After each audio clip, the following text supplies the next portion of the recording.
Hello, everybody. Welcome to the Pipeline Podcast, episode 134. I am joined by the one, the only, the fabulous, the amazing Ben is back on the show. Ben, how's it going? It's going all right. How are you?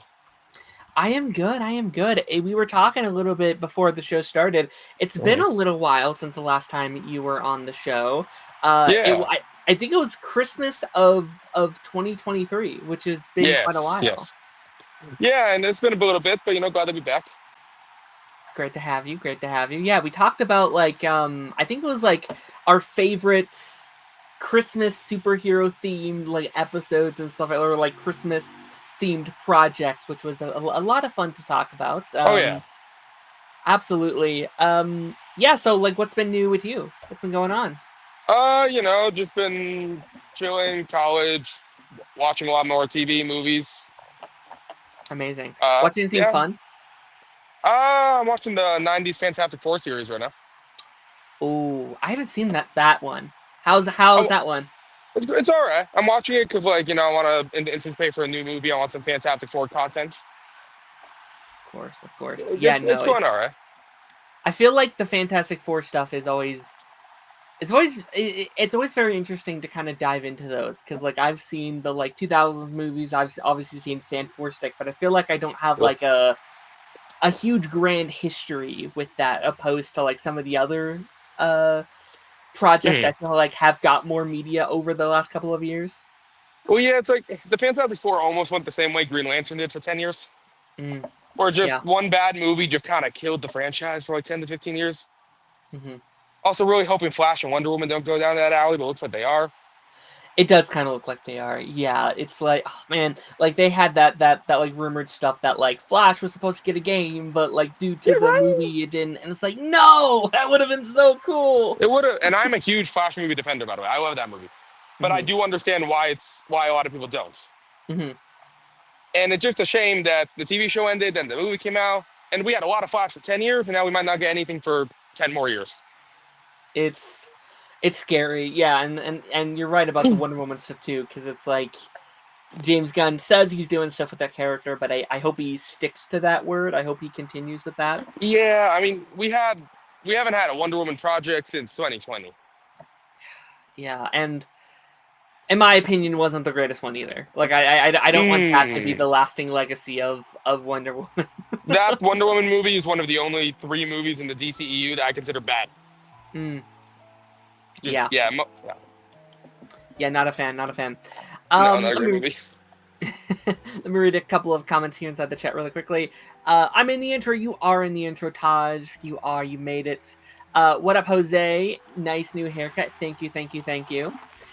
So yeah, we're gonna jet start the show. Obviously, it's been a while since you've been on, so I'm going to ask a couple of get to know you questions. Your favorite dish, your favorite that. Yeah. The 2 mandatory ones I ask no matter what, just because I think it's everyone's is going to be interesting.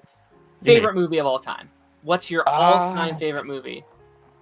That's a tough one because I have so much of a superhero bias for The Dark Knight, Spider-Man 2, Logan. I have so much of a superhero bias, but then I've also got my sci-fi bias. So T2, Back to the Future 2, Back to the Future 1. But overall, I think most times I would probably say T2. T2's good. Love Terminator 2, yeah. I haven't see. I'm starting to look really bad on these because everyone's favorite movies. I'm I haven't seen that. I haven't seen the Terminators, which is another huge gap in my movie encyclopedia of things I haven't seen. But no, you should. I'm trying to watch. I'm trying to watch more movies. Recently, I just watched all the Mission Impossible for the first time. Yeah, that's coming up. That's a couple weeks, right? Yeah, less than a month now, I think. Yeah. It's crazy. Favorite television show of all time as well, just as a companion piece to that one. I kind of put that in 2 parts because television show that means the most to me, and then my favorite television show are 2 very different things. Sure. The television show that means the most to me in my entire life is Flash. Yes. As much of that show went through a bad phase, let's call it that. Sure. That show, just it was the first show that got me introduced to superheroes. I watched it with my dad. I watched all 9 seasons up until its finale with my dad every week. So that show will always mean the most to me. I agree. But favorites in terms of quality, is probably between Agents of Shield or Dexter. Dexter, I'm really close to starting Dexter. Dexter It's is so like good. because that's coming back to ensue too. So like it's like they just had a prequel show, but the sequel show comes out soon. yeah the second prequel show, which like that franchise is going through such an interesting era because they were gone for like 10 years. And now it's like, hey, we're a cinematic universe now. Deal with it. Right? Like, all right, I guess I'm jumping on. They're making a prequel TV show about one of the villains of the show. Yeah.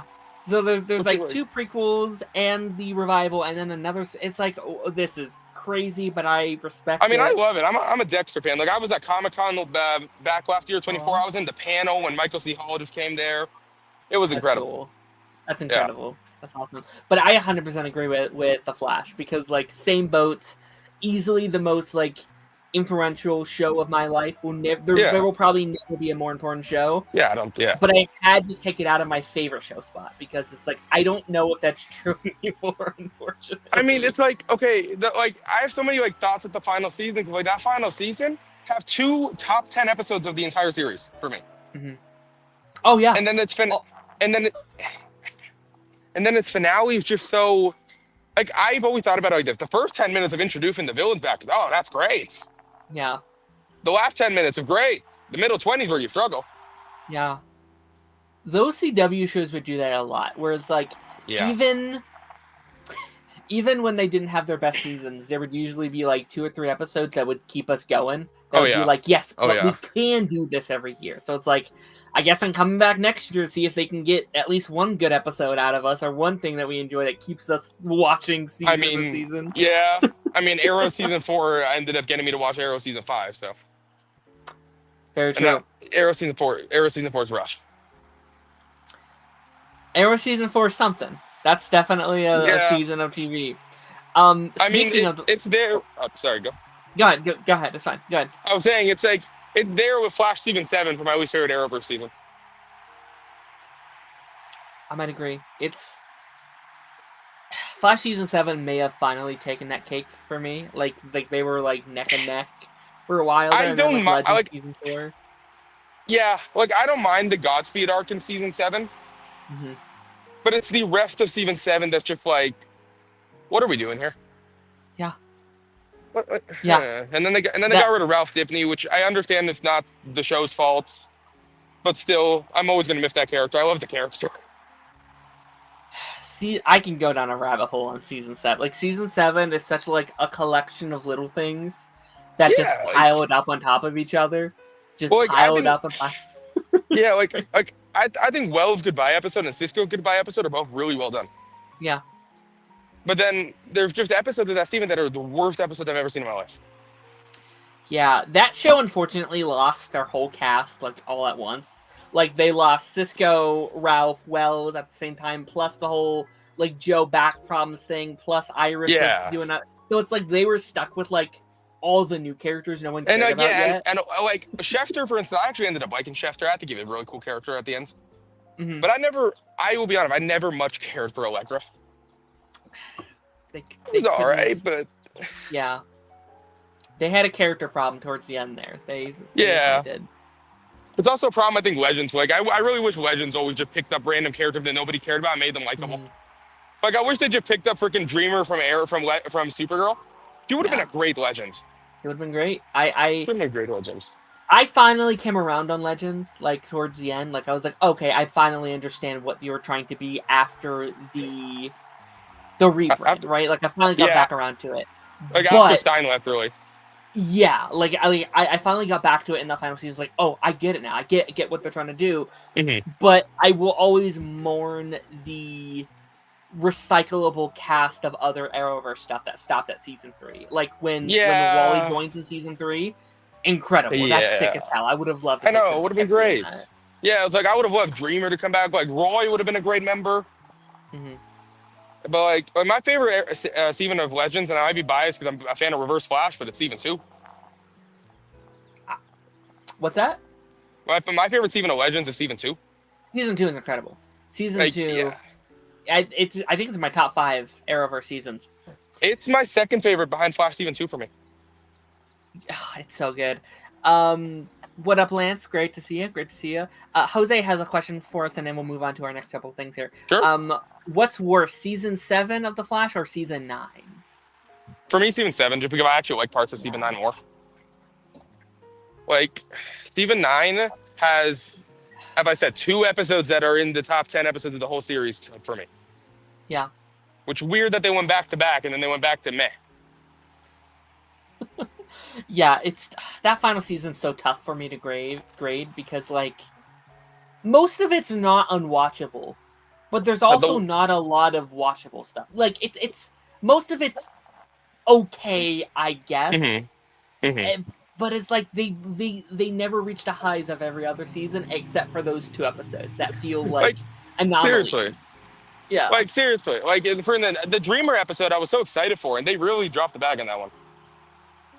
Agreed. Like, oh my dude. I can go down a rabbit hole. I've gone down long rants about Flash season 9 and how much I hate that season. I mean, like I actually prefer. Here, my problem with it is like I prefer them. Like I prefer that season of a whole than the Mirror Master stuff of season 6. Really? I do. See, I'm one of the rare people that actually really likes that arc. That fair enough. I think people would have liked that arc more if there wasn't for COVID. If we didn't have to wait like 5 weeks in between each episode. So like by the time it's over, like thank God we can move on. I mean, like I remember like also Ralph probably would have had a good ending, but I remember like when like that season was coming out and then COVID was about to happen, and then the episode like names got leaked. And I just see episode 20 called All Wells That End Well. And I'm like, oh, that's gonna be great. And then they cut off an episode before it. And I'm like, damn, I have to wait 2 years. Yeah, that break was, it was like, that was a weird time though too, because it's like I was so frustrated with the breaks, but also because it was COVID, it was such a like, when we got those episodes, like towards the end of season 7, I was like, oh, this is like my one escape in this terrible hellscape of a thing. Yeah. No, people shit on the Arrowverse so much, but if they shit on the Arrowverse, they don't realize the peak that was like 2014 to 2018 or 2019 even. Yeah. Like the Arrowverse then was just so good. Hills and valleys. Every year it's hills and valleys. Or like every year there's like peak DC content, and then it's like, oh, like there's other stuff that is I don't know. I mean, last year we got Penguin and Superman Lois season 4, which were both peakas. Frick. Yeah. Oh my gosh. Yeah. For sure. I can go on a whole rant about Superman and Lois, how that might be the most perfect superhero show of all time. Superman and Lois. I love it. Like, okay, a couple more here. Favorite finale of a television show? Ooh, easy one for me. Agents of S.H.I.E.L.D. The final season? The final episode of Agents of S.H.I.E.L.D. Final episode's good. Final episode. Really good. There are other good ones, like Arrows I quite like a bit too. Mm-hmm. And then Breaking Bad, Better Call Saul, both incredible. Yeah. But I love Lee and You. The like season 5. Oh finale. yeah, I forgot about that one. So good. I forgot. Yeah, that's the episode that got me back into Arrow, because I was out of Arrow for all of season 3 and 4 basically. Sure. That episode single-handedly like made me be like, oh shit, I gotta watch season 6 now. That ending's crazy, and then it comes back on a little bit of a whimper, unfortunately, but it's still... it's because it's also they ran out of flashback content. What were they gonna do? It's like they caught up. And the same problem. Have you watched Lost? I have Lost. Yeah. Yeah, it's the same problem Lost had. Mm-hmm. Lost ran out of flashback content after season 3, and then they did the whole flash forward thing, which was, I don't think, the brightest idea in my opinion, but it's I love all Lost though. I do too. People, but like I just watched it, right? Like I just watched it like a couple years ago, so I didn't have all the like the theories in my head. Like I didn't have all 5 years of like speculation either. It's like there's a difference between binging something and watching it all, and then watching it for a year and being disappointed. Mm-hmm. For instance, like Smallville, I love that entire show. I love its finale. If I had watched it for 10 years, I probably would have hated it. Sure. I love it. Same thing with Dexter, for instance. I don't know if you heard its finale is kind of subpar. Yeah. But shout out to sorry, go. shout out to all the like Supernatural fans that were watching that show for 15 years straight, and it has to end the way that show does. Oh yeah, yeah. Supernatural. I never even saw the Winchesters. I saw some of it. I never finished it. Jose said Super and Lois series finale was emotional. I was crying thinking about my. Oh my gosh, kills me. Kills me. That is one of the only series finales in general that I've ever cried to. No, yeah. Cameron, probably Super, but I would have to rewatch it. Agents of S.H.I.E.L.D. is one of the best TV shows of all time. I agree. Love it. Love Agents of S.H.I.E.L.D. It's my... Oh, yeah. Yeah, that show of another show, like, around the same time Flash came out, another show I just watched with my dad every week until it ended. Oh, that show, I wish it was Marvel canon. I really do. Hopefully soon. Keep on holding on. I love Daredevil, but Agents of S.H.I.E.L.D. means more to me. I would rather that be Marvel canon. I agree. I mean, I wish it was both, right? But like, I mean, yeah. Well, because like Agent Carter probably is Marvel canon because there's nothing to say it can't be. Yeah. Agents of S.H.I.E.L.D. actually have stuff that contradicts it. Mm-hmm. It's so weird though, where it's like Agents of S.H.I.E.L.D. was literally a spin-off of Avengers, so it's so weird that like that's the one that has like actual movie promotional tie-ins to the movies. So it's so weird that like that's the one that ended up not getting in. Yeah, because like they straight up like talk about up until like Civil War, I think. Mm-hmm. Like, they straight up discuss every moment up to Civil War, and the final even have to revolve around Winter Soldier's entire story happening 20 years earlier or 40 years earlier. I mean, season 5 references Thanos, right? Like the whole, yeah, it does. Like there's so many. They jump into the future. They just avoid that shit. Like they just purposely try to avoid it, but it's funny. Mm-hmm. No, for sure. For sure. I mean, a movie that should get a sequel. That's a good one. Huh. Shang-Chi. Yes. Give my boy a sequel. I think it's coming, but it's going to end up being like 10 years. It's been 4 years since the movie came out, and the first 4 years of the MCU, we saw Iron Man 3 times. That's a really good point. We saw Iron Man in 2 movies and a post-credit scene of Incredible Hulk. Where has he been? Oh my gosh, I'm really happy he's in Doomsday and stuff like that. Oh, yeah, me too. I desperately need him to get a sequel. Seriously. All right, final one. This one's a little bit it's not personal at all, but something about yourself that most people don't know to kind of wrap this whole thing up.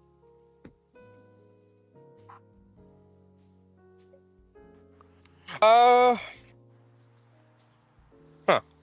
guess like. I mean, this is kind of lame. It's with the superhero thing, but I'll say it. That's fine. Yeah.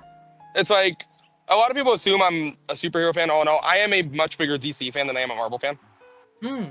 Interesting. It's a combination of like when I binged Smallville, for instance. That show became my favorite show for months, and I was on a high for so long for Smallville. And yeah, that's probably all I can think of right now.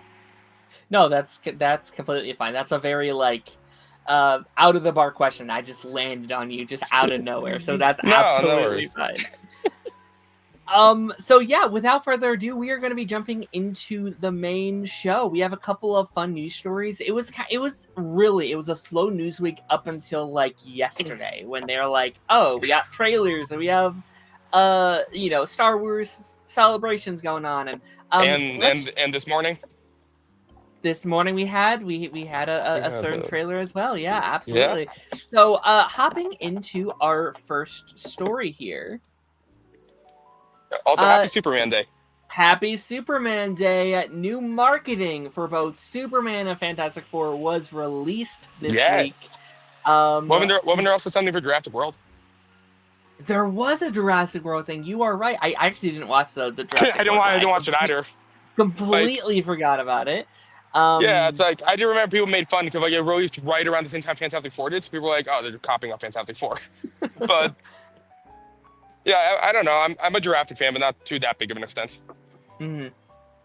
Yeah, I mean, it's really crazy. We're now about to head into the summer blockbuster of the year. These are both movies we have talked very extensively on this show. every week for Mhm. like the last like 6 months. It feels like there's been something around Fantastic Four or Superman, or it's all kind of been building up to this huge blockbuster summer. How are you feeling that Yeah. both of these are now approaching us in just what 3 months? I mean, scared because like I want Superman and Fantastic Four to both do well, and they're really so Yeah, close to each other. It's like yeah, Superman needs to do well, or else DC's in trouble. But yeah, Fantastic Four needs to do well, or else Avengers Doomsday in trouble. yeah. So I'm gonna be at Comic Con when Fantastic Four releases, so I'm excited for that experience. That's gonna be fun. Oh, that's gotta be really sick. No, last year when Deadpool and Wolverine released, I saw a Thursday night screening at Comic Con. That's so awesome. The crowd reactions were incredible, so it's like I'm excited to hopefully see that again for Fantastic Four. That's so amazing. Yeah, I had some friends that were there. I had friends. I don't know if you were in there, but like I had some friends that were in there when the whole Doctor Doom thing was announced, and like I was in there. you were in there. What? Okay, Yeah. what was that like then? Okay, so it's like I'd wait in panel all day because there were like 4 big panels I wanted to go to that day. There was the Superman and Lois panel, I believe, that morning for season 4. Uh, I'm a big Star Trek fan. There was that panel. Then there was the Penguin panel, which at the time I didn't care for. Glad I was Mhm. wrong. And then it ended with the Marvel panel. But the way you had to do it is you basically had to like get in early, get a ticket, and then like come back every hour so your ticket renews. So like that whole day I couldn't do much. But the Marvel panel, I went to my friend, right? Mhm. And we were there just like chilling, sitting. I wasn't expecting much because I was like, okay, they're probably just gonna promote Thunderbolts, Yeah. Fantastic Four, and Brave New World. I didn't think Marvel would be there at Comic Con last year. I didn't think they had much to show. Yeah. Same reason it's like before the Avengers Doomsday casting, I was unsure if they were going to be here this year. Now I think they're probably going to do a full cast reveal at Comic Con. Mhm. But and then Fantastic Four happened, Thunderbolts, all of that happened. And then when the Russo brothers come out, I was already excited. I was like, the Russo brothers, hell yeah. Their movies outside of Marvel suck, but this will be great. And then they driven that, like, I have a video of me saying, oh, and like when Doctor Doom comes out, like, oh, he's literally right there in my head. I was like, Cillian Murphy, Cillian Murphy, Cillian Murphy. And then and then he takes off his mask, Robert Downey Jr., my friend, like pushing me aside, and we both were cheering, like, what the freak? Like, everybody was cheering in that room, like, so incredibly loud. I lost my voice the next day. Me and my friend, like, looked at each other, like, dude! It's like, I've had time to process it, and I think less of it than I did back then. Yeah. But in the moment, I was extremely hyped. Yeah, I can't even imagine. Like, I have thoughts about that entire situation, which I won't get into here, but like, I can't imagine the excitement in that room. Like, I wish I could have been there for something like that. That is it's so yeah, incredible. I mean, we didn't have the best seats. We were kind of towards the back because it was filled up to the brim. Sure, yeah. But we were sitting in decent seats where I got a good video of Robert Downey Jr. taking off that mask. That's so cool. And they said 2 years at that point. It's about to be a year away. Yeah, crazy next month will be a year, which again, I know there's rumors I might get pushed back and stuff like that, but it's like I Please do. don't. Both when Kang Dynasty was a thing, they were both meant to release this year. That was crazy.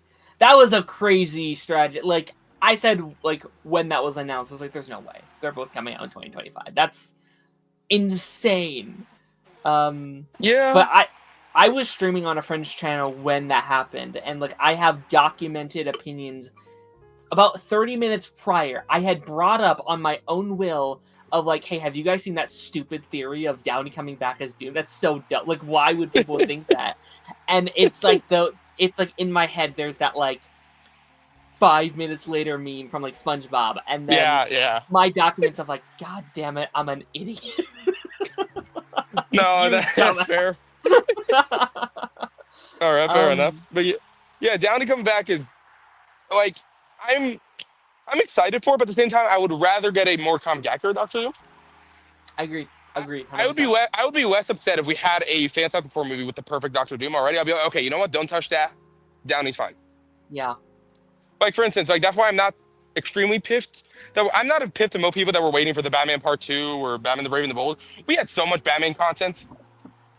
We have Cape Crusader coming out, for God's sake. But we have Batman content. Sure. So it's like, if we have good stuff, I can wait longer for the better stuff. Sure. Yeah, I kind of think like I don't know if I want to go down this rabbit hole, but like I do kind of think it does a disservice to both of those things of like Downey Yeah. coming back and it being Doctor Doom. Like I think both are stronger concepts on their own than combined, if Yeah. that makes sense. Also, like even Chris Evans coming back too. Yeah, Wasn't that a thing? Like he said it's weird because like yeah, it was reported that Chris Evans and Haley were going to come back, and then he's like, "No, I'm not in the movie." It's like, all right, dude, come on. everybody said that, bro. Everybody said that. You follow Andrew Garfield, Patrick Stewart, Yeah. whoever else has done it. Sure. If you give me Charlie Cox in Avengers Doomsday, I'll be complete. That'd be very hype. Yes, but it's like the one time you might see him and Spider-Man interact. Sure. No. Oh my gosh. Yeah. But with these new trailers, obviously, like we got Fantastic Four yesterday, which was nice because that's the first official trailer for Fantastic Four, for our first official look. I think I was really waiting for both of these to get like full-on trailers. Yeah, I mean, I'm really surprised like how quick the second trailer came out. Because the first trailer came out back in February, so I'm like, maybe it's because like Superman came out in December. We still haven't had a second trailer. Maybe my head was like that. Sure. But and like Deadpool and Wolverine, I don't think had a second trailer until May. And their first trailer came out in February too, so it's like at the same. It came much earlier than I expected it. Like I woke up, new trailer. It's the problem with being in Pacific Standard Time. New trailers always come out after you wake up. Sure. Kind of a shame, but is what it is. But yeah, the trailer was. We got the first look at like him stretching, and that looked good. Yeah. It did. Come a long way since the 2005 movie and Ralph Dibny. Yeah.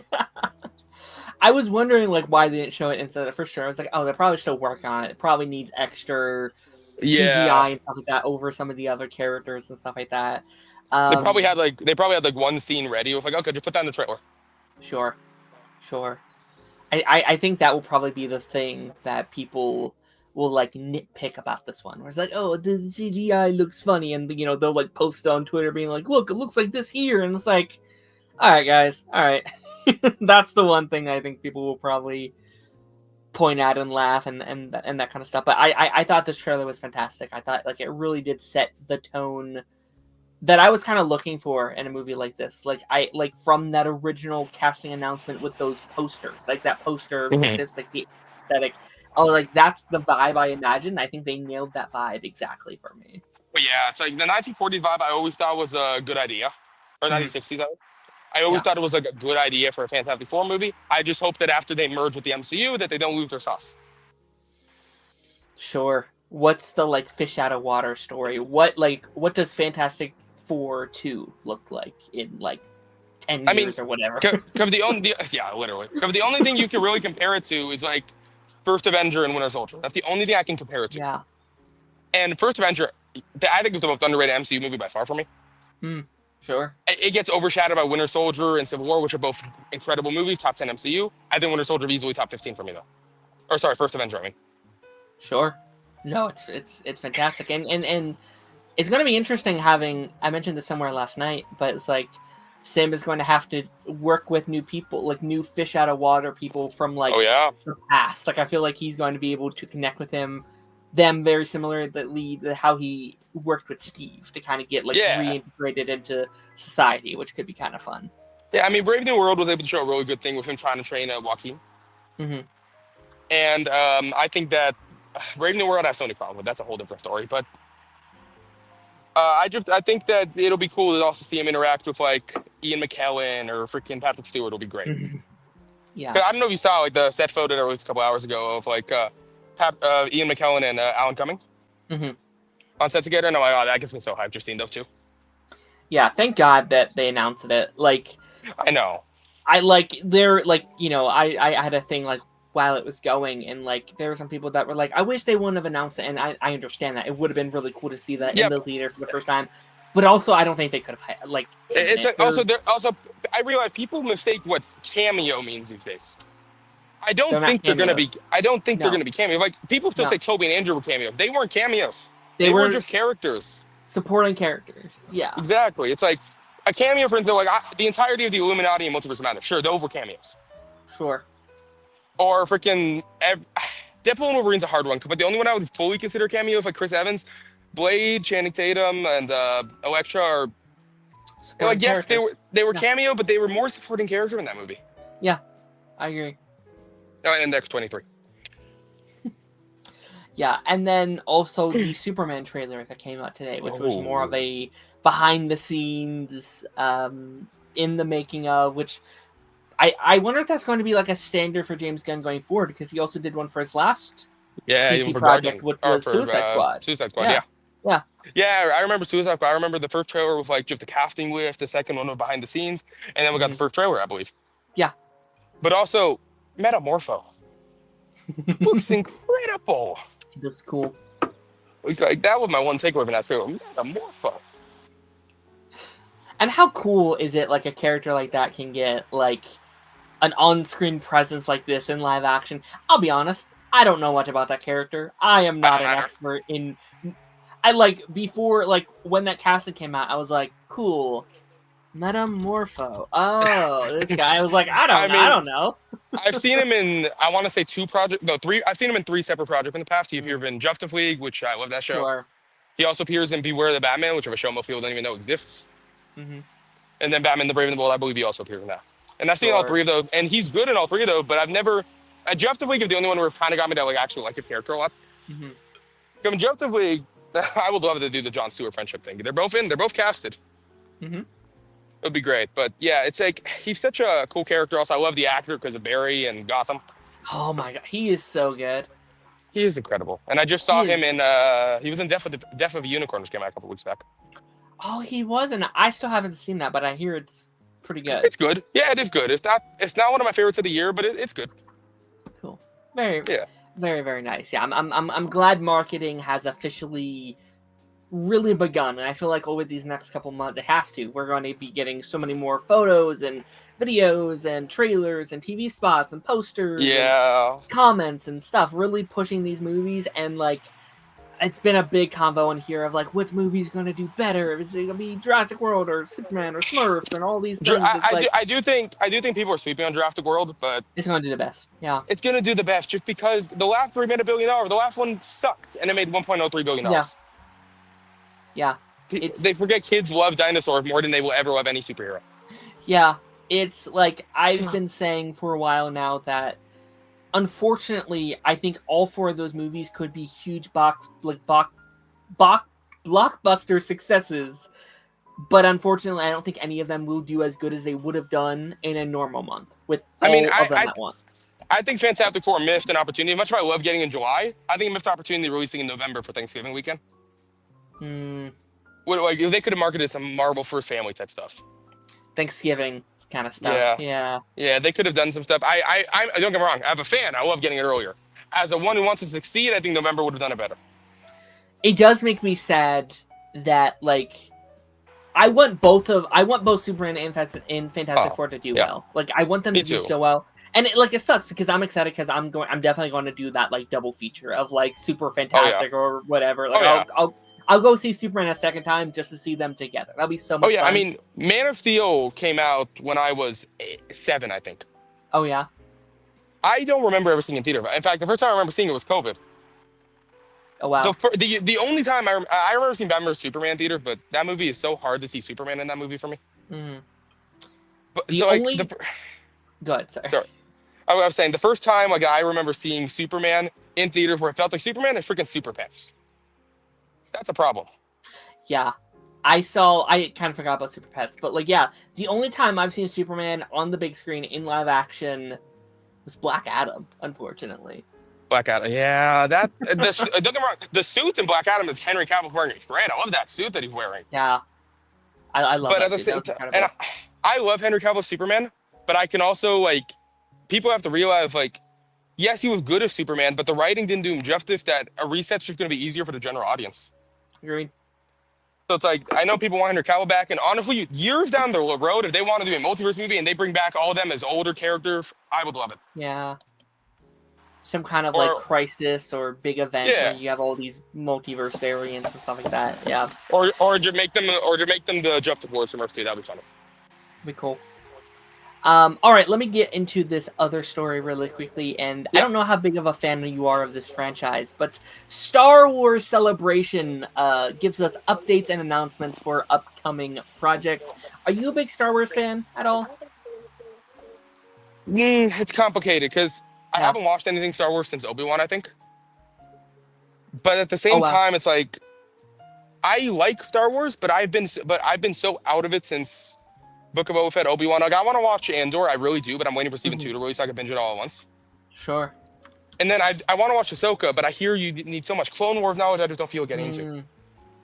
I watched most of Ahsoka without having seen Clone Wars, or just having a little bit of Clone Okay. Wars knowledge, and it's okay, but like I definitely know I would have enjoyed it more if I had Yeah.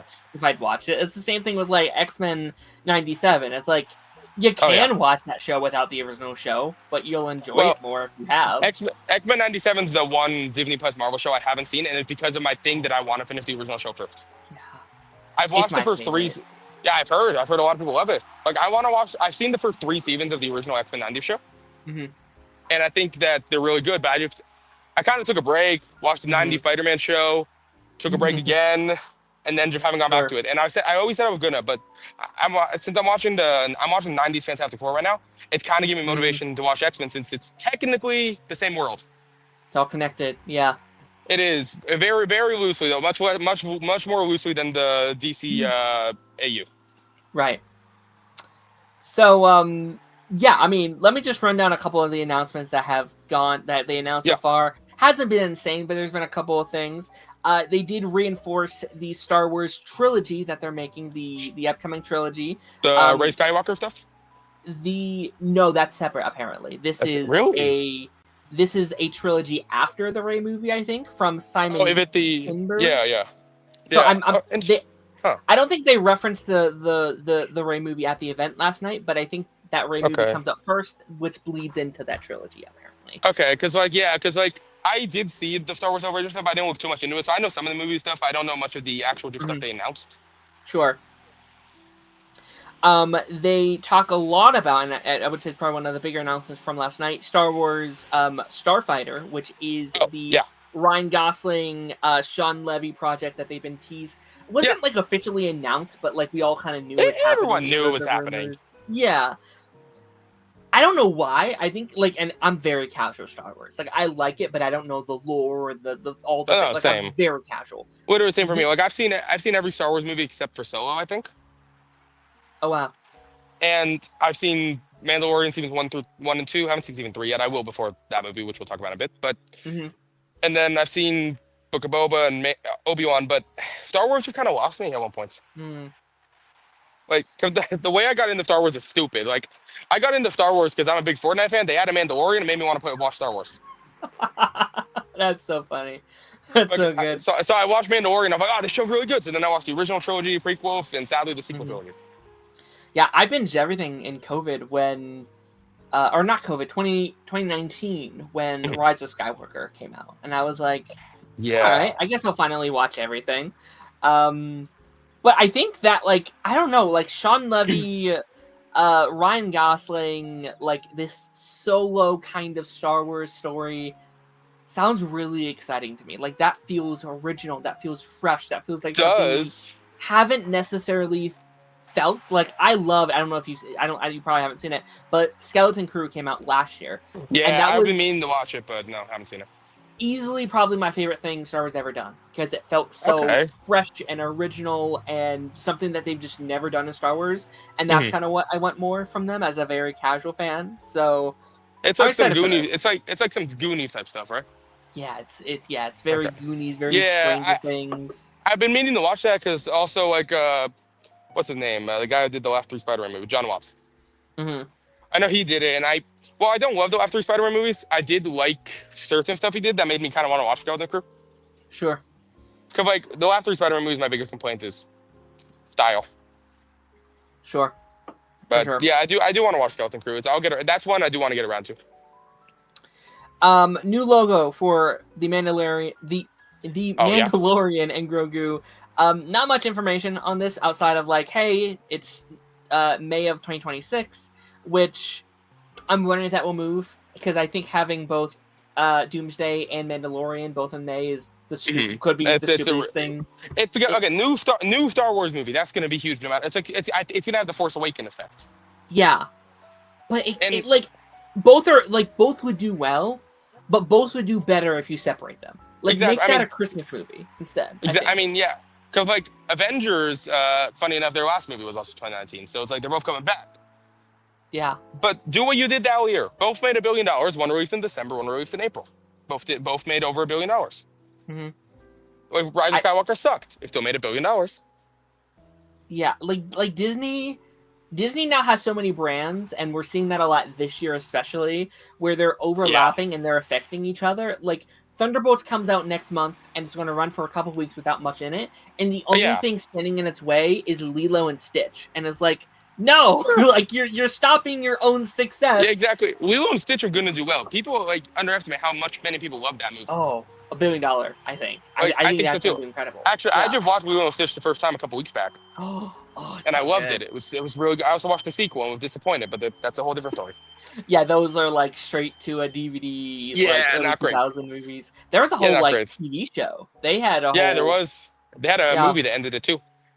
Mm-hmm. Yeah, like there's like 3 movies, TV show, crossovers. It was a crazy time. And then lastly, I think this is like the one people were freaking out about, and someone who's very casual. I was like, okay, cool, I'm glad for them. Star Wars Maul Shadow Lord, which is like a Darth Maul animated project, like animated series. Okay, interesting. Because I just found out about that literally like 2 hours ago. Mm-hmm. And I assumed it would be animated, but I like Darth Maul a lot. And if the only reason I want to watch Solo is because I want to see more Darth Maul. Sure. But like, I think I might check that one out. Yeah, I think it's it's a prequel to Star Wars Rebels. So I have prequel to Rebels. I haven't seen Rebels, so I can't. I haven't seen Rebels either. But I haven't seen Rebels. Congrats to the Star Wars fans who like Maul. I know people have been wanting something from him for a while, a solo project from him. So I mean, Star Wars fans have been going through it since freaking Last Jedi. Yeah. Like when you get Mandalorian, which in my opinion, Mandalorian is probably my favorite Disney Plus series of all time. Sure. Like sadly, every single Marvel thing's disappointed me except for Loki and Daredevil for me. But Mandalorian, and if the reason I haven't watched even 3 is I've heard it's not as good. Mm-hmm. But Star Wars have been such a on and off ramp for over 5 years now. Sure. And it's like I want to get more invested in Star Wars, but it's becoming so much homework. My same problem with Marvel, but I'm a superhero fan, so there's a difference. Sure. It's maybe it's just a Disney thing. It's interesting because I definitely agree where it's like I don't have a problem with all the stuff they put out because again it's the same side of Marvel where it's like oh yeah like I enjoy that stuff but I'm such a casual Star Wars fan where like me too. I'm gonna struggle with these next couple weeks because we're covering Andor on my other show and they're doing 3 episodes a week for the next 4 weeks and it's I don't like that. I don't like that format. I don't like the 3 episode a week format. It's like I get why they're doing it because like they. I do too. Yeah, no, it's like different eras, right? Like it's like a movie. Yeah, like each drop is like a movie, and it's like I don't know. I know, but Disney also did with Your Friendly Neighbor Spider-Man this year, and I'm just like, I don't like it. I don't want Disney to try to create that a trend. Yeah. This year though, they just had like they have so much Marvel stuff that they needed to put out. So it's like, oh, we need to get this out before this, this out before this. Yeah, I know. This is what I call the year for Marvel, where they're just throwing out stuff they have to start a fresh slate for next year. Oh yeah, this is the like, it's finally here, guys. Just it all of it, and then we can move on to our next era of movies and TV shows and stuff. And it's like, all right, I guess so. Like we've been we need to move on to in a second, but like we've been holding on to like Ironheart and zombies and Spider-Man for so many years. It's like, okay, it's finally out. It's done. And Blade and Armor Wars, but that's a different story. Yeah, probably never seen the light of day, unfortunately. No, and Don Cheadle deserves a show or movie. Agreed. Okay, final news story here, and then we'll move on to our ranking. I'm not sure if you're a fan of these movies or not, but I did find this to at least be a very interesting conversation, at least. Toy Story 5. Oh yeah, Toy Story 5 is being said to be focused on Jessie, says Tim yeah. Allen. I saw that. So I have very conflicted thoughts on Toy Story 5. I really do. Me too. I I mean, It's in got a all lot of fairness, hate. though, yeah, Good, good. yeah. I was saying, in all fairness, I'm more excited for Toy Story 5 than I am for Coco 2 or Incredibles 3. Whoa, interesting. Okay, because I was a big defender of Toy Story 4. Oh, I was someone I that, also am, yeah. because people were like, you should have stopped at 3. I never necessarily thought it needed to be the last one. Like, I thought, No, like, yeah, it was a good end of the chapter. It was a great end of the trilogy. I didn't think it yeah. had to be the end of the franchise. I mean, So like go. I've heard people say this, like Toy Story 4 is like Woody's ending, Mhm. and I think it's a good ending for him. Sorry, Yeah. I cut you off. Continue. No, that's fine. Like, going into 4, I was okay with that. But they Yeah. market 4 as this is Uh, the final one. So my mhm. thing with this whole thing is I don't care that you're doing a 5th Toy Story. That's fine. There's tons of Yeah, stuff you can do with it. there is. I dislike that you lied to your audience like that. And this happens a lot in the modern hemisphere of, like, movie marketing. They did the same Yeah. thing with Jurassic Park, where it's like, the final one, you gotta, you have to see this in theaters. Didn't I don't. Rise of Skywalker do the same thing? The final Star Wars. Yeah, Yeah. yeah. It's like Good. I was gonna say, it's like Toy Story. I don't think the fifth one is needed. I don't like the mismarketing your thing, but when the last two made $1 billion, I get it. Mm-hmm. I get it. Like, you can't just ignore that. And they do have such a track record as well for being But some yeah, of the greatest. Like, I have my problems with 4. There's things in that I don't like, but yeah, it's me still too. won Best Animated Film at the Oscars. Like, it's still Yeah, an exactly. objectively good movie. Well, like And I think 4 is my least favorite of those ones, but at the same agreed. time, I still give it like an 8 out of 10. Still a Still good good. movie. Yeah. It is.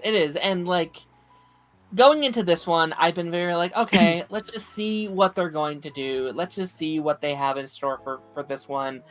And this kind of brought me actually a little bit of hype, because I do like the idea of it being a Jessie-led movie. I really do like that idea of it Yeah, really being focused on that ending of him passing the torch to her and being like, yeah, okay, this is your job now. I got to go off on yeah. my own thing. And they keep saying that Woody's back, but I'm like, I kind of hope he's not in it that much. I hope he's just a I small mean, little they portion. they did confirm. Like, I remember Tim Allen confirmed the other day that Woody and Buzz are gonna see each other again. They are, yeah. Which I'm like, I don't know what to think about. I think making Jesse and Buzz the main characters would have took the franchise to a better place. I agree. I think Woody is retired. He's good. His character arc Yeah. was great. I hope it's like almost like a cameo of such. That's my hope. I hope it's almost going to be this like ballerina John Wick kind of thing, where it's like he's in the movie, he's in the marketing, because you know that's going to get people to come. Yeah. But it's not. I hope it's not Woody's movie. I don't want him to be like, all right, guys, I'm exactly. back. Well, let's save the day. I really like the idea of it being Jesse's and Buzz's kind of story. And like, I was really thinking about it a lot yesterday. I was like, okay, what could you do with this? And I actually think you could tell like a really deep story with this You one. With could. Jesse You can really. you can have Jesse try to find her original owner. Yeah. Oh my god. And it really hit me, because like her whole thing has always been this like abandonment issue. This thing she always felt like she was left behind, and I feel like that's not something they ever really addressed. Like, obviously, I feel like she never actually addressed that trauma, and I really like the idea now that she's leader. Yeah. There's going to be the thought in the back of her head of like, if I screw this up, will they leave me too? Will Exactly. they put me aside? There could be this arc of like feeling like you're failing the legacy that he has given to you, and that feel of failure that I think you could tell a really, really cool story You with. could. And if that's the main narrative of the movie, I'm like, you know what? I might be coming around on a movie like this. I know there's a whole like anti-technology thing they're doing. It's like evil Buzz Lightyear thing. It's like, all right, we'll see. It's like, also another thing. It's like Jessie was so sidelined in 3 and 4. Yeah. That's like she was like the main. She was the main character. She probably more than Buzz in that movie, in the second movie. Yeah. And she just gets so sidelined in 3 and 4. That's kind of sad. It's like you want to see more of her character. She never do anything. Sure. Like, my biggest problem with the fourth movie, I do like it, is that every single character gets sidelined by Woody. I would have liked that movie more if it was called like Woody instead. Exactly, it should have just been called Woody. Yeah, and it did. And I think people would have accepted it more too, because it's like not another Toy Story, and it's like, well, like call it like Woody a Toy Story story or something, or not Toy Story story, but like something around that lines of like a Woody, a movie about a toy. I don't know. Yeah, like a Toy Story journey or something. Or Yeah. Just go to Star Wars. Just go the Star Wars route. What up, Phil? What's going on, buddy? Yeah, but I'm more excited for this than I was previously, so we'll see. I'm gonna give it a chance. I mean, I grew up watching Toy Story. I watched Toy Story 3 in theaters when I was 5, and I remember being terrified of it for years. Sure. And it's a terrifying ending, but yeah. Do you think this is like a $1 billion movie? That's a tough question. Like, we have to see what else comes out in 27. Yeah. For instance, Spider-Verse $1 billion movie? Is the third one going to be like $1 billion? Yeah. That's hard to tell. The first two didn't. Second one didn't even really get close. It made like 750. Mm-hmm. So is the third one going to make $1 billion? That's a really tough question. Yeah. Did the fourth one make $1 billion? So third one did, yeah. They did, yeah. Yeah. Okay. Yeah, it was Disney's incredible 2019 that they will never replicate. Oh my god, 2019 was crazy. I think we had 11 $11 billion movies that year. I'm pretty sure. Like, because they like, especially Disney. Yeah, because they had Lion King, they had Aladdin, they had Frozen 2. Was it Frozen 2? Was Frozen 2 that year or the year before? Yeah, I think it was Frozen 2. Was Incredibles 2 also that year? Or no, Incredibles 2 was 2018. Yeah, because they Incredibles 2 was meant to release 2019, and Toy Story 4 was meant to release 2018, but they swapped release dates. Right, and then Avengers in Endgame as well, and Captain Marvel, Rise of Skywalker, Far From Home. Holy shit, they went crazy. They went. I'm pretty sure every $1 billion movie that year, except for maybe one or two, was Disney. Yeah, that's like Disney ain't ever replicating that shit. No. Oh my gosh, no. And it kind of ruined the like standard as well though too, because after that everyone's like, oh, it didn't make a billion, so it didn't make money. It's like, well, no, like a movie can be successful and not make a billion. That is the. For instance, like Aquaman 2, I've heard. Sorry about that. It's all right. Sorry about that. Yeah, I've heard people say Aquaman 2 didn't make money. It made money. It did. It did well. It made like $500 million, which was much better than its budget. Yeah, way more than anyone thought it was going to make. Exactly. I did not think it was doing that. I mean, I kind of thought so because of China. Like Aquaman 2 did. Sorry, first Aquaman did so good because of China. Yeah. So I thought Aquaman 2 would do good, and it just like it made $500 million. Like that's still a lot of money. People say, "Oh, it didn't do well. It did trash." Like, okay, yes, Flash bombed, Shazam 2 bombed. I actually don't know if Blue Beetle bombed or not. It did, I think. That's because of the strikes at the time, so they couldn't front. Yeah. So yeah, that's a shame. Yeah. But yeah, it's like Aquaman 2 did well. Like it made money. So it's like superhero movies are held to a set to a higher standard than they used to be. Sure. Like for the Blue Beetle, in my opinion, I think it is good of like a lot of phase 2 of Marvel for me. A lot of phase 2 and 3 of Marvel for me. But a lot of people are like, the movie's not that good. But no, you go back and watch like Age of Ultron. I think it's as good as Age of Ultron. Like I think it's a good movie. People look back at the phase 1, phase 2, even some of phase 3 with these rose-tinted glasses of like, but this is way better than what we got now. It's like, not really. Like, I feel like most of phase 4 and 5 are on the level as phase 1, 2, and 3. Yeah, exactly. Like, sometimes better. Yeah. Like phase 4 and 5, in my opinion, are exactly the same when it comes to not quality movies. Phase 1 through 3, I'll have 2 of the 3 movies that are bad, that are considered bad by the general audience. Phase 4 and 5, same thing. 2 to 3 movies each that the general audience consider meh. And it's like it's only like that because there's more of it now. Like they're just putting out more content. I will say I think I blame Disney Plus for that. The shows, 100%. Yeah, not the specials, but actually both specials were they were looked on well.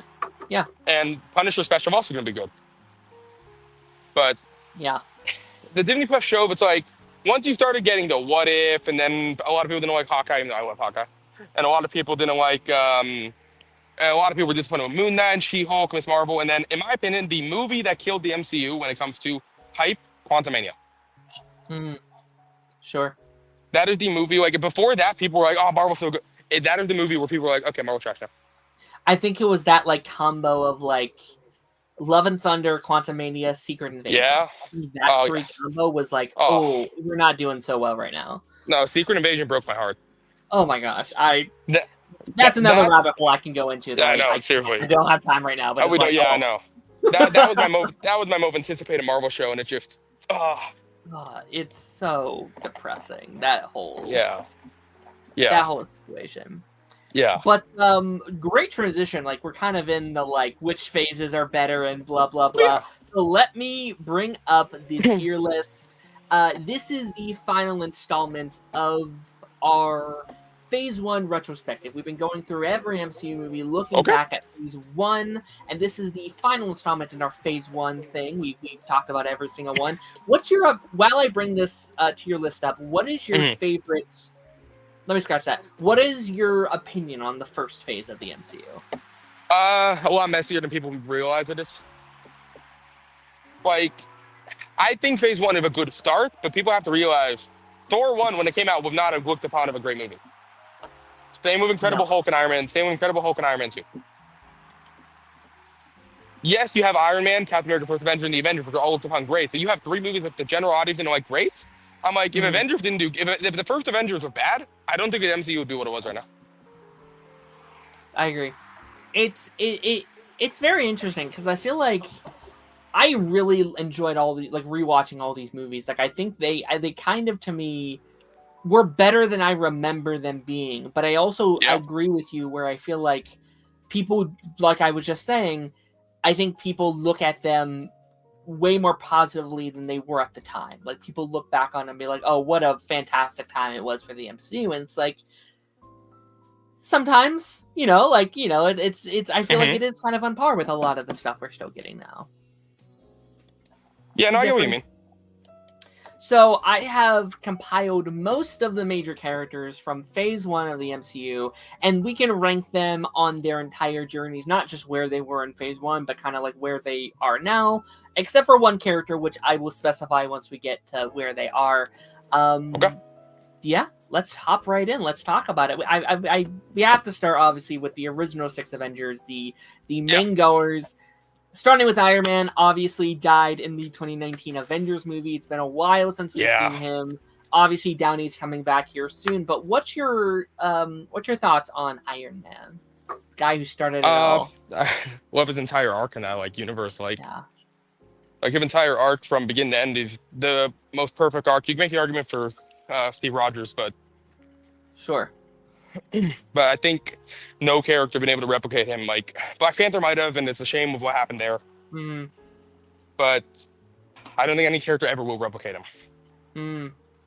Sure. Like he is just so iconic. Like it's hard because it is sometimes hard to like separate like quality and just like pure iconicness of their role. And it's like he will always be the face of the MCU. He is one of those characters that will just be a generational character where if in 10 years or even after Secret Wars, if they decide, hey, we're going to cast someone else as Iron Man, it's going to take a long time for people to accept that take on the character because his take was so powerful.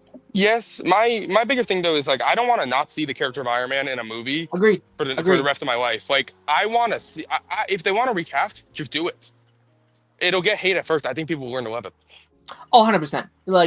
I am always an advocate of new takes on these characters. Like this happens a lot. We're dealing with it with like Harry Potter at the moment, and with that's a whole separate thing. But like stuff like that, like whenever you reboot Tobey Maguire to Andrew Garfield. Exactly. Like we never would have got a Tom Holland if we never would have done another character. We never would have got a Kevin Conroy if we stuck with one version of Batman. Yeah. Exactly. Tyler Hoechlin and David Cornstarr as Superman. It's like I'm always down for more of these characters. For instance, like I love Hugh Jackman and Wolverine. I'm open to a new Wolverine though. I want a new one. I agree. I 100% agree. So where would you put him on this tier list here? Are we feeling S? For Iron Man, 100%. I agree. I think, which is, again, like, I think in just pure iconicness alone, like, it kind of has to go S. I mean, he's... I was gonna But say he's like the same Arrowverse and MCU had the same problem in 2019, mm, where it's like those two characters held up the universe, and without them, they started to crumble. sure, it is crazy. Both of them kind of like wrapped up their Yeah. current era at the same exact time, and thank Mm-hmm. God, because the following year was COVID. Thank God. Oh yeah. Oh yeah. Alrighty, up next is Mark Ruffalo's Hulk. Um. That's a hard one because is. we're talking him in general. We're talking early Hulk.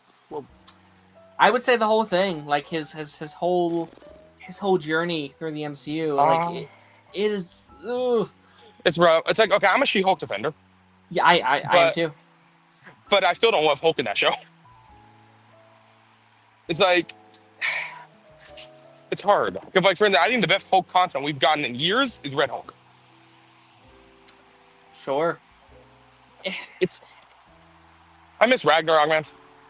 It's so tough because like most of the problems aren't Marvel Studios, it's not Mark Ruffalo, it's not even the writing, it's just he's not there. He can't be there. He can only appear in these very rare occurrences.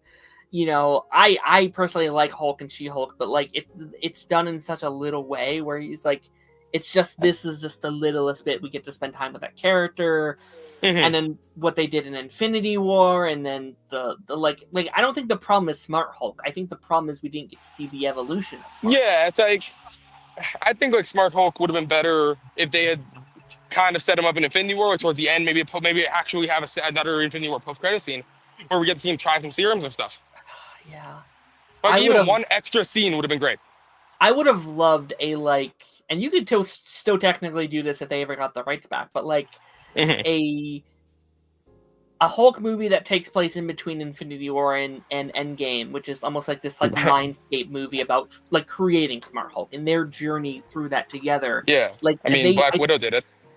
Yeah, I think that'd be so sick, and you know, like again, it wasn't terrible, and because he's only appeared once post Endgame, huh? It's just been She-Hulk. Is that it? Sorry, say that again. He's only appeared once post Endgame, right? And that was She-Hulk. Oh, and I guess Shang-Chi as well. Yeah, I was just gonna say Shang-Chi.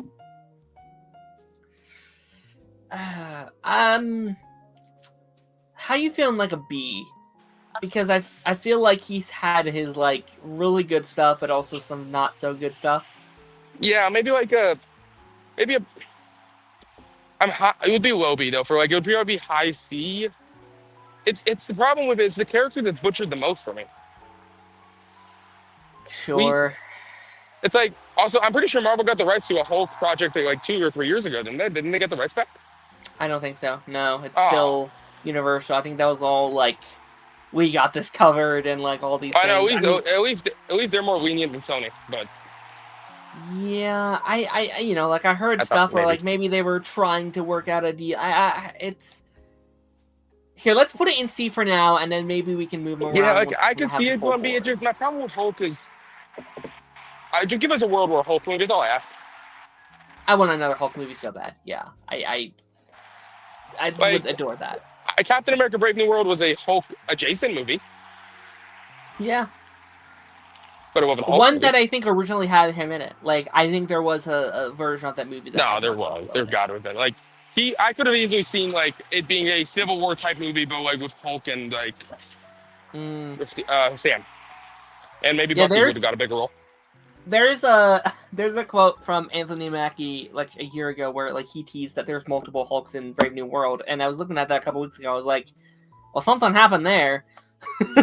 so something happened in the production of that. Natasha Romanoff.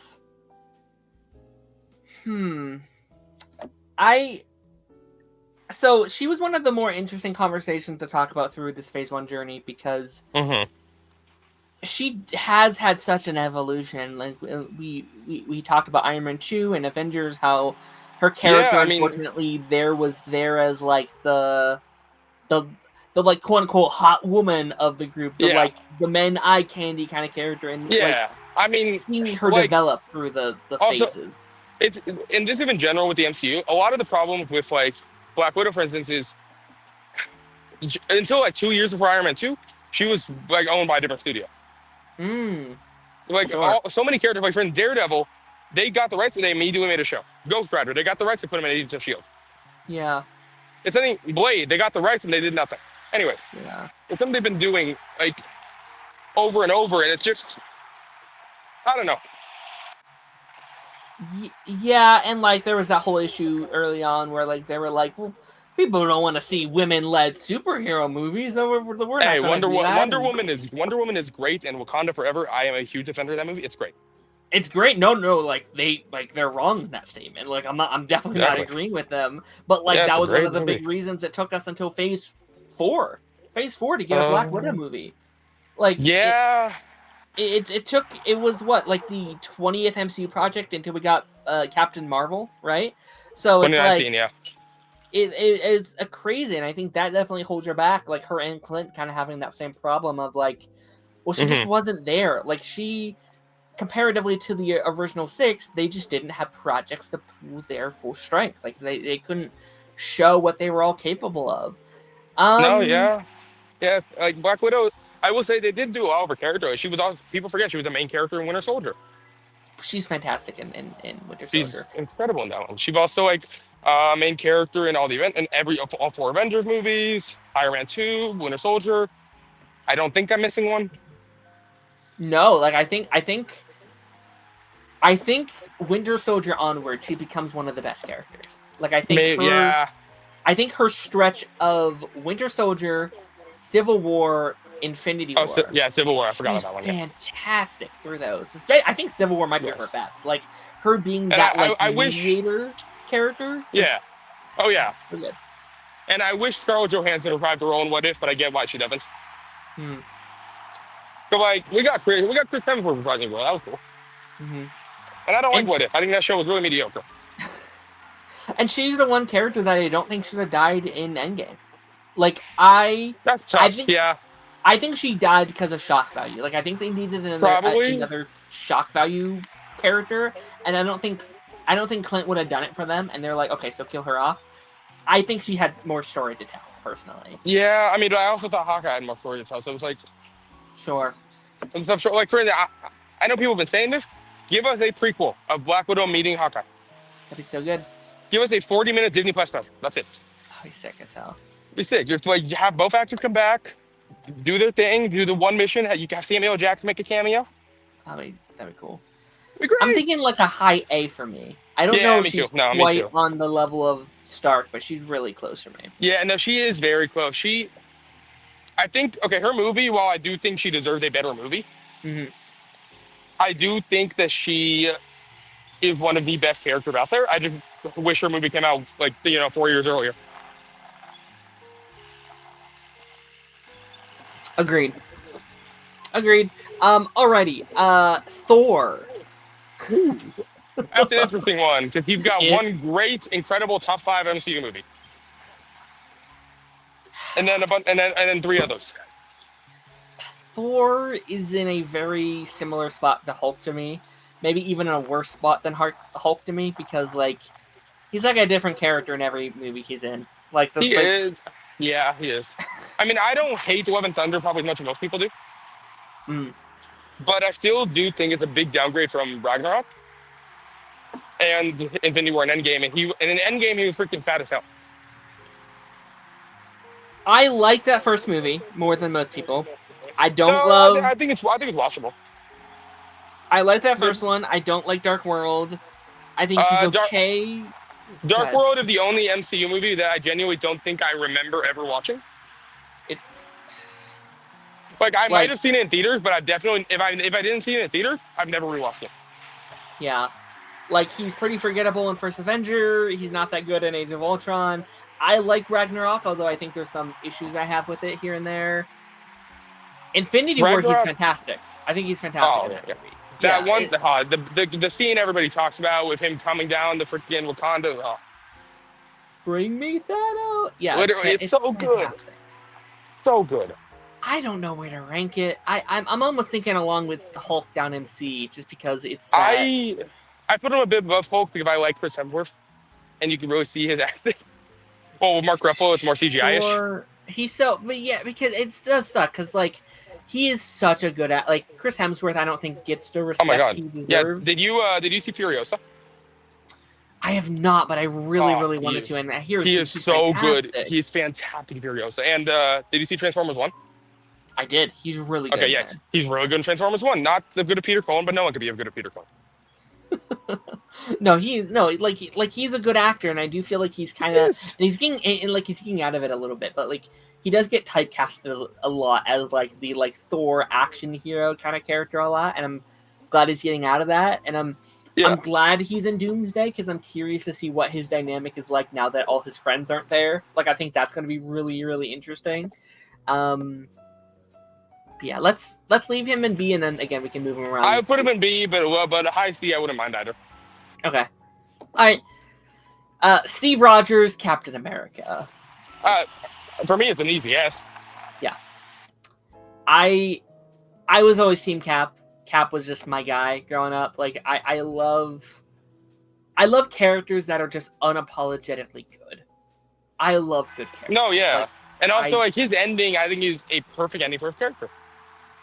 Yeah, I don't understand the hate with that ending. Like I know a lot of people dislike how they ended his character. I think a soldier deserves to go home at the end of the war, and I think that's what they. No, yeah. I do wish he had a little cameo in Falcon Winter Soldier, like a first episode before his funeral. Mm. I think that would have been fun. That's the thing, though. Too, is like, was it his funeral? Because they keep implying. They don't ever say it's technically him. Like no, it would be set. It would be set up twist. If in Doomsday, they're like when you talk to an old friend, did you go to like Sam in like an old house retired, or sorry, Cap in like an old house retired? Like, yeah. I don't. It's yeah. Maybe he's on the moon. I don't know. Yeah, freaking with Nick Fury, right? For sure. But yeah, no, I think it's fantastic. All right, up next we have Hawkeye, the other side of Black Widow, if you will. I think I like Hawkeye probably more than most people. Yeah. No, because his show is my favorite MCU show, and my fourth favorite MCU show. For me, I put Hawkeye, Born Again, and Loki above, or Loki and My Friendly Neighbor Spider-Man above it. Mm-hmm. And I would probably put X-Men 97 above it from everything I've heard. But Hawkeye, in general, is such an underrated character in MCU for me. Yeah. But it might also be because I watched 8 seasons of Arrow and always loved bow and arrow guy. Yeah. Hawkeye's weird because, like, he has, like more than Natasha, he gets even underutilized more than her up until the Hawkeye show because, like, oh yeah, he's mind controlled through the first Avenger, right? Like he makes that tiny cameo in Thor. He is there in Age of Ultron. That's probably his best thing. But then he's not in Infinity War. He's underutilized in Endgame. Like Civil War, he's okay. You know, like I feel like he just doesn't get a lot to play with. But when he does, obviously people always forget he was in Thor, but he was in Thor. He was, yeah.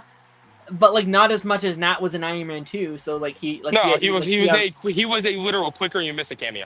He's a cameo. Yeah, that is the definition of a cameo. Yeah, it exactly is. Like he have I think one shot where you like try to shoot him and then that's about it. Where would you put him, do you think? Bro.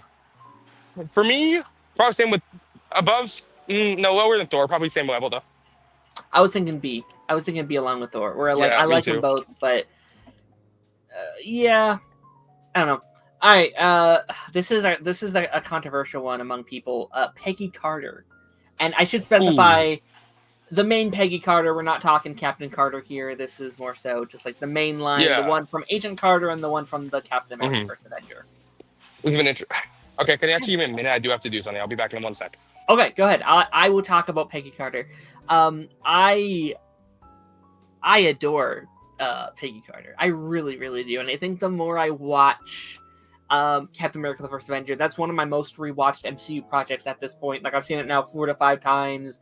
I saw Agent Carter a couple years ago at this point, and I just like I adore that show. And I think even more recently when we did that What If episode, looking at that final season, like I thought that episode was kind of okay, but I loved it because it felt like an episode of Agent Carter.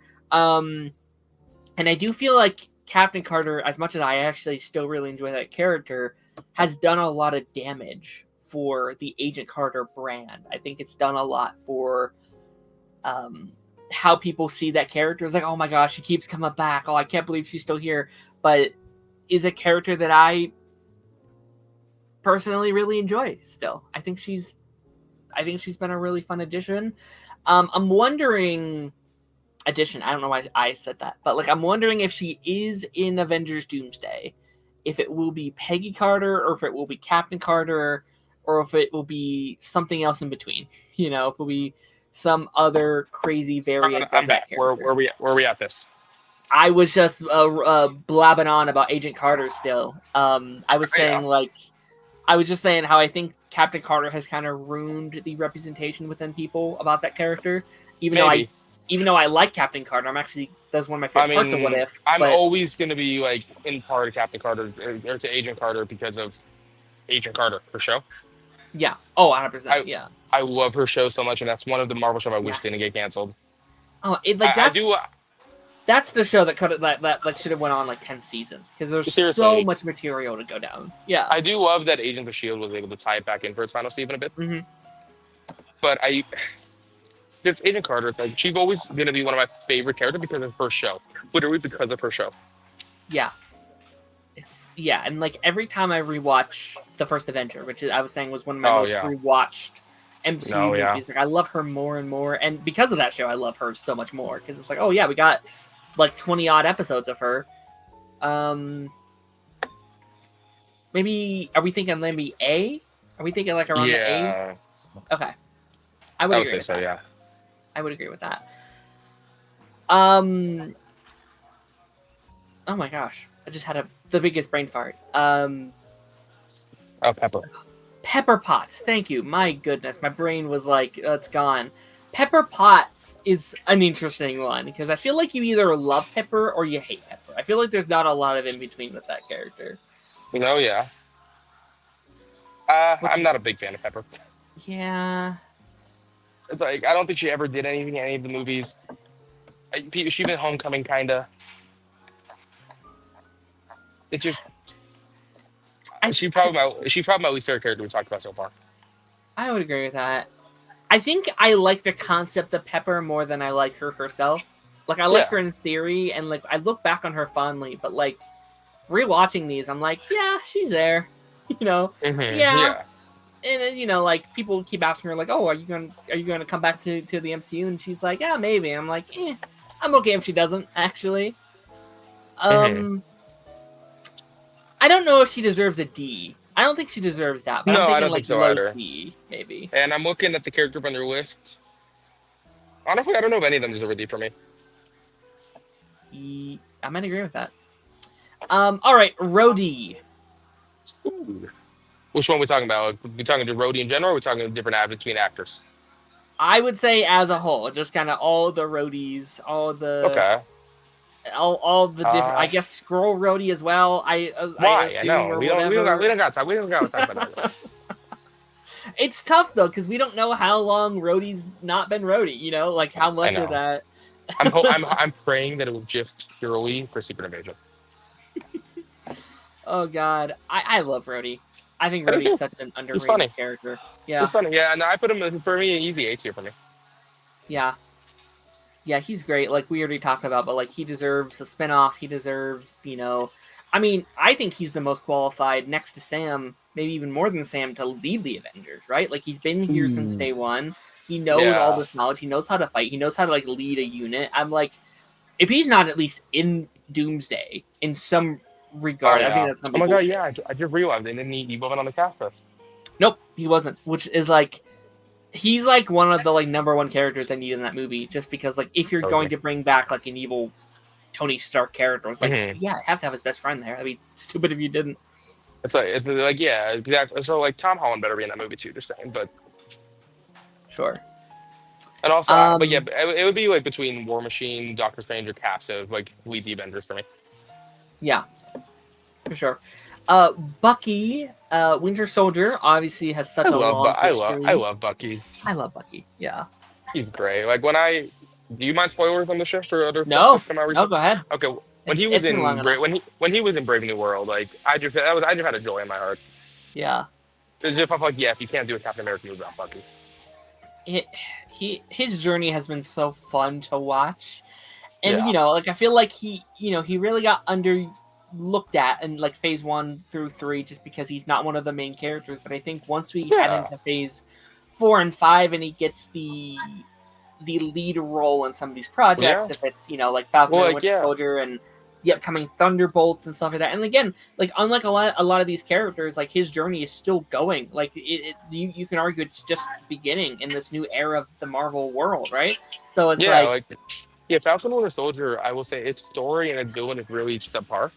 Mm-hmm. But that show of just being a buddy cop show with Sam and Bucky is so good. So good. Yeah. I really wish Brave New World was more like that.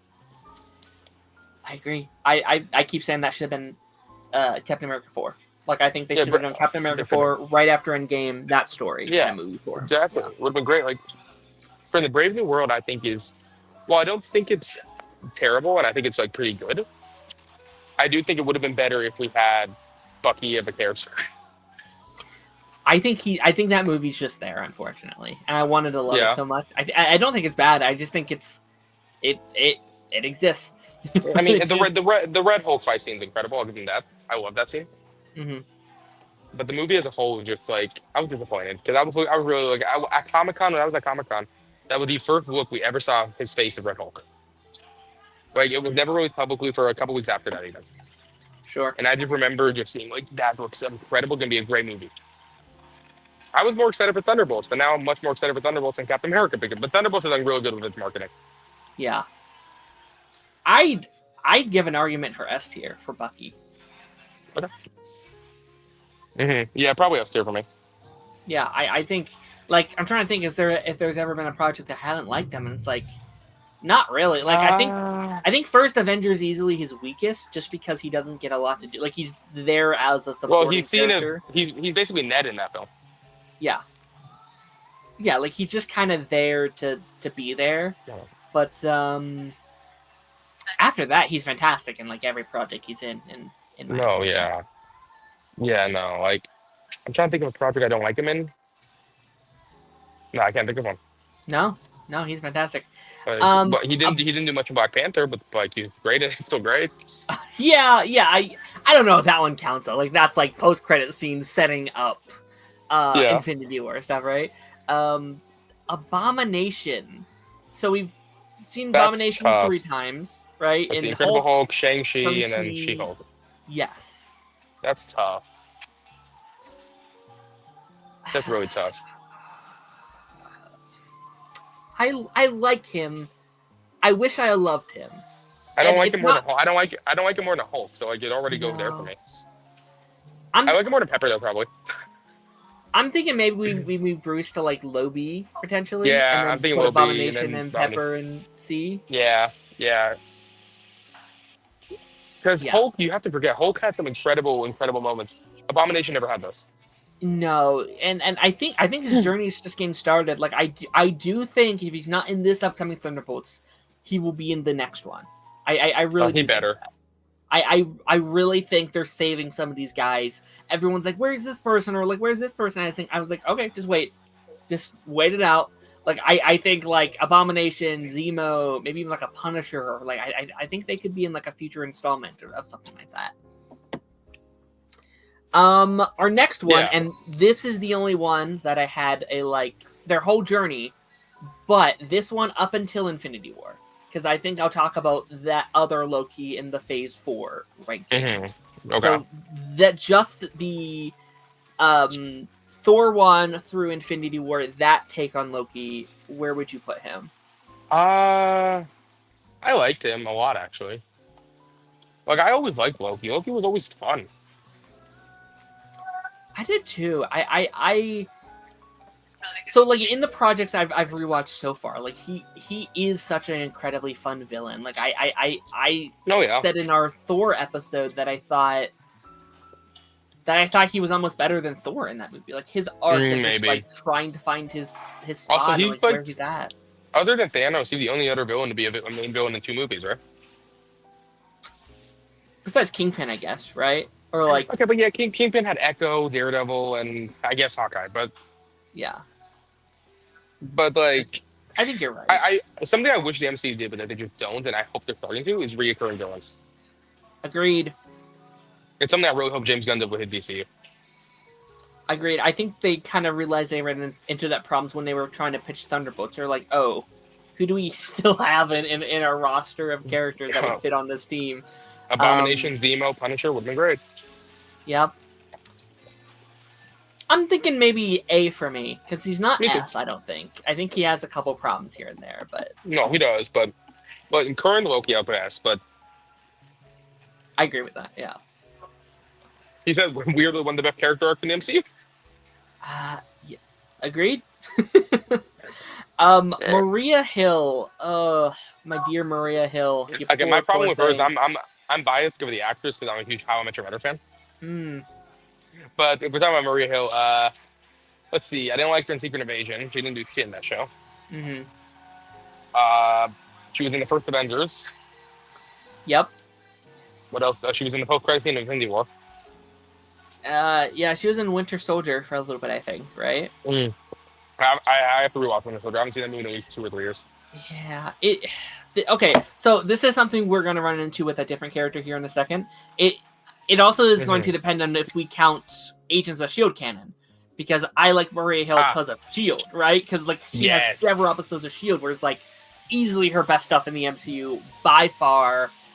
I would say we have to decide this now. Like when we were in Coulson, and my whole child is going to be Agents of S.H.I.E.L.D. and every bit of memory is going to be Agents of S.H.I.E.L.D. I think we can count Coulson. I think we can count Agents of S.H.I.E.L.D. as canon. If people come for us, whatever, it's fine. Yeah, it's like there's nothing to say it's not canon. There's nothing to say it is canon. That's the problem. Yeah.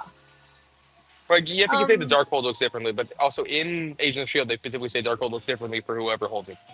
Yeah. I don't know. Like, even with Agents of S.H.I.E.L.D., like, I'm thinking maybe B for me.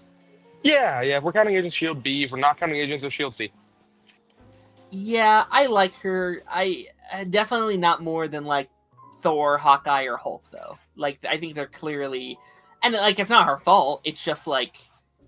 They're just more interesting characters, and there's nothing Maria Hill could do to like surpass like a Hulk or a Thor. I feel like.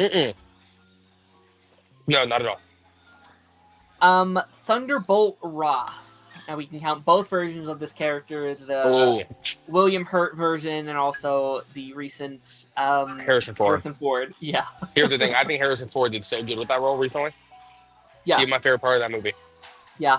William Hurt, as much as I liked him, and I'm rest in peace to the actor, he didn't do much in the MCU. He never did. He never got his time to shine. Like, Incredible Hulk was his only kind of time to shine, but even then, he was just kind of treated as a villain in that movie. Yeah. Like, but it's different. If we're including Harrison Ford, I put him, like, he would have been a D tier for me if it wasn't for Harrison Ford. Yeah, I always liked him in theory. Very similar to Abomination, where it's like I think I liked his character because I knew there was always the potential of Red Hulk, right? I was like, I like him because maybe this will be the time he gets to do that. We better see Red Hulk again, but because like I'd probably put him at the same level of like Abomination, but higher than Pepper. Sure. So we still thinking C then, like around that C spot then. Yeah, it's like, but here's the thing: he's a character that with more appearances, I could easily put him on. Yeah, and like Harrison Ford does such a good job. Like he does. Fantastic. But as much as I love William Hurt in the role, and I think William Hurt was way more comic accurate than Harrison Ford did. Harrison Ford just was able to show emotion, and it's not even because of Harrison Ford; it's because of the writing for that movie. Let's be real here. Sure. But Harrison Ford was the one who did it. And he did a great job in that role. Agreed. So speed running through our last several here as we're kind of coming up on our time. Darcy. I like Darcy way more than most people. I know people shit on her, but I'm not even kidding. I was thinking in my head, who the hell was Darcy for a second? Oh no. The girl from the Thor movies. Or from Thor movies, yeah. And WandaVision and What If. I forgot who Darcy was. In my head, I forgot who Darcy was. That's Jeez. fair. That's so valid. I get it.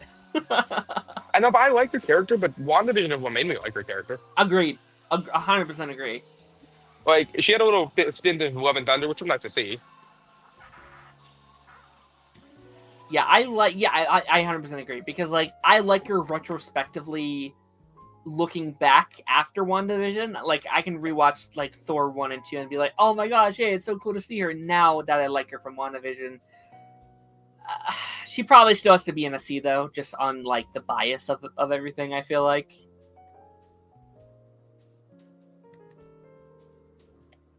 Hello?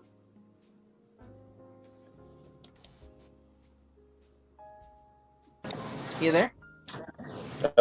Sorry, give me a sec. Oh, you're all good.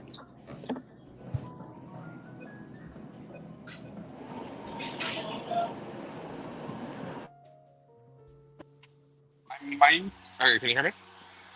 Uh-huh.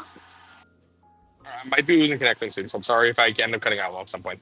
Okay, that's fine. We can speed run through these last couple. Do we agree with C for Darcy? Yeah, she have a weird Howard the Duck episode. That's enough. Yeah. I really enjoy her, but I 100% get to see. The leader. Probably Steve as well. Brave New World didn't do many justice for me. Yeah, honestly, I think almost even worse because it's like such a cool character that they just underutilized again. Yeah. So I hope he comes back soon. Mm-hmm. Betty Ross. Also Steve. I mean, I was hoping she would be in Brave New World more, but They need, yeah, I just nothing to go off of. I feel like Jane Foster. Ooh, I don't know who'd be for me. I agree. I think like I liked. She was the best part of Love and Thunder for me. She was, yeah, no, like she was incredible in Love and Thunder. Like I thought like it's like underdone, it's like undercooked, but I love her journey in that movie. Yeah, And I exactly. love the story of like not getting your, like in Thor's POV of like not being able to get your way and like the like balls to kill her off as soon as bringing her back. I actually think that's exactly. Yeah. Phil Coulson. Okay, even F tier. Agents of Shield, even F tier. I'm sorry, we're counting that. Even F tier for me. He's an S tier. Kill me. Agreed. Kill me. Even F tier. I would, if we're counting Agents of Shield, he's my favorite character on this list. Probably, yeah. No, he is, yeah. Seriously. Yeah. Like, if we're not counting Agents of Shield and we're counting Gypsy appearance, he's probably still a B. I still liked him in Iron Man 2, and Avengers, but agreed. Heimdall from Thor. Ooh, I don't remember much of his characters. That's like an instant C for me. Oh. I was thinking A, so let's meet in the middle with a B. Okay, what was he only in? Okay, he was in Love and Thunder for a little bit. I remember that. Wasn't? Or no, sorry, he died in Infinity War. He's in all 4 Thor movies. He's in Infinity War. Right. You know what? Actually, no. I might be fine of below A. Okay. I'm remembering more of him actually. Yeah, I'm fine of below A. Okay. Cool. Ironmonger. Oh, good starter villain for the MCU. Yeah. Good starter villain. He was. I would probably. Let me think. Who do we have in C? I would put him in B. Yeah. I would agree with that. I like him as a villain. Although I think my love of him is just that quote. The like, yeah, he built exactly. this in a cave with a box of scrap. Like that quote is just ingrained into my brain for like all of time. Yeah. Also, I have some actor bias with Jeff Bridges, so. Yeah, he's a lot of fun. But I'm a big Tron guy, so. For sure. Not Ronan, Odin. Odin. Yes. That's tough. Yeah. Because in all 3 movies he was in, he did nothing. It's because I don't remember much of Dark World, but it sucks because he gives such a good performance. Like he is such a good actor. Whereas like, I strip you of your power, I strip you of your honor. Like that, the whole thing in that first movie, it sucks. Anthony Hopkins was just incredible. Like arguably one of the MCU's best actors in terms of just, pure performance. And it sucks that he did not have a good time on that set. Like he said he was. No, I know. He said he hated it and just thought it was just stupid acting for a paycheck. Yeah, it sucks. I'd probably I would throw probably him in a B? Are you thinking? yeah, I would say well, because of the acting, yes. So we're talking about a character. If it was a different actor, I'd probably see. Yeah, I would agree with that. But writing wise, it's the C tier. Whiplash. Oh, that guy. Yeah, Iron Man too. Honestly, from my least favorite character on this list. I'm okay with D. I'm fine. Yeah, Just he might be in the only D. I didn't realize he was on this list. Iron Man 2. I'm a huge Iron Man 2 hater.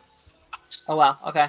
I don't like that movie. I just think it's such a step down from Iron Man 1, and it's weird that Jon Favreau also directed it for me. Yeah. Because I love Jon There was, Favreau. Elf is my favorite Christmas movie. I love Iron Man. Love Jon Favreau. there was a lot of like production stuff going on in that. Yeah, movie. I Just a know. lot They of- rushed it out because it came out less than 2 years like after the first one, I think. Yeah. Yeah, no, there's a lot of stuff there.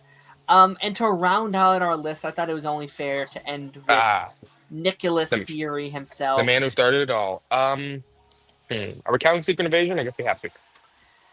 Oh, yeah, you're right. Yeah. Are we counting Agents of S.H.I.E.L.D. too for him then? Yeah, those 2 episodes. He was pretty good in those 2 episodes. He's pretty good in those 2 episodes. He gave him the cube. Oh, man.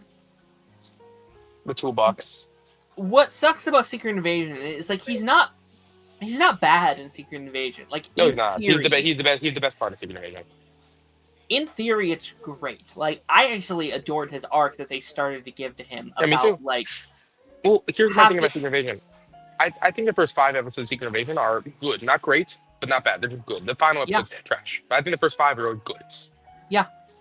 Like it boils my gills because like they give him an arc about like having to finally face his consequences and like deal with what he's done and like face the like sunlight.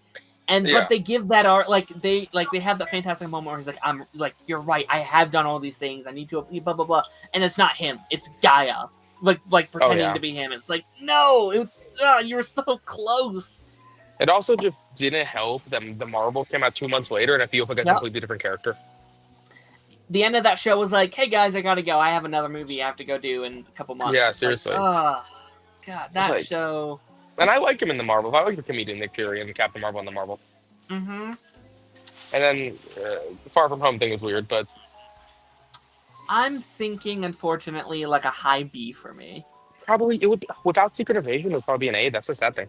Yeah, I love Nick Fury, but Yeah, they sometimes just don't know what to do with him, right? Like sometimes he's just the like straight man of the group, being like, go do this, or go do this. Like, when's the next time we see Nick Fury? Who knows? I don't know if he will. Like, I don't think he's in Avengers. He might just be retired. He was in it. He was very in the New War and Endgame. Yeah. He might just be retired. We again, unless we see him, I don't think there's anything on the roster right now that I'm like, I think he's in that. Like, I do think it would be cool that if in Doomsday, like Sam needs like some advice on how to run the Avenger. If we get a Samuel Jackson and Fury cameo. Sure, I could see him cameoing in something. Very similarly, he's in like Endgame for like 12 seconds or whatever. They just had to be there at Stark's funeral. Yeah. Yeah, perhaps. Yeah, I don't know. What we said B, right? Yeah, so, like, B. Yeah, high B. Yeah. Amazing. Anything on this list that like you would like to move around or shift or change? I think I'm pretty good with it actually. Yeah.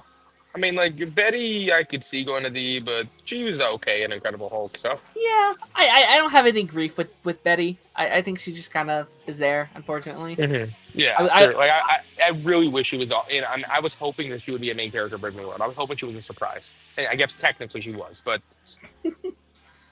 It was a surprise that she was in it so little. Yeah, it's like, I was hoping she would be in it. Like, I was hoping she would just be there. I was hoping that she would be the Revan and her dad turned from that. Thunderbolt Ross turned from Red Hulk back to normal. I was hoping that she would be there to like help him. But no, they just had Sam say some cool like speech, and that was about it. Sure, absolutely. But with that being, go ahead. Sorry. I was gonna say the one thing I'll compare it to is like kind of in Flash Season 8 in Armageddon, where you get through Damien Dark by going through his daughter. I'm kind of hoping they would do a similar thing with that. Sure. Very, very true. But yeah, with that being said, that kind of takes us to the end of today's episode. Okay. thank you so much for being here. This was an Of absolute course. blast. Yeah, it was. Yeah, I enjoyed it. Is there anything that you would like to shout out, promo, do anything like that? Follow me on Instagram, Twitter, Ben Tess, same as my name. Maybe 5 S's, who knows? Absolutely. It should be linked down below. Go check out his Twitter. I will have to link your Instagram. I don't think I was aware of your Instagram, so I'll have to add that to the list. But Okay, sure. yeah, go check out his stuff. My stuff, like always. After the credits every Mondays. It's very fun right now. We have the finale of Daredevil this week. Last of Us, yeah. Doctor Who, a lot of fun stuff there. Yeah, and I need to get into Doctor Who. Oh, it's some very fun stuff. And then Pipeline next week. We will actually be jumping back into our MCU retrospective next week with Iron Man 3. Don't think I've ever rewatched it, but that's going to be very, very fun. And it's a good movie. I'm excited because I mean, I didn't like it when I had seen it previously, but I know people swear by it. So I mean, I do think it's when I said first Avenger the most underrated, second most underrated for me would be Iron Man 3. Wow. Okay. Very interesting. Very, very, very fun. But again, thank you for being here. It was an absolute blast. I would love to have you back at some point. And I'd love to, yeah. Yeah, without further ado, ladies and gentlemen, I will see y'all on the flip side.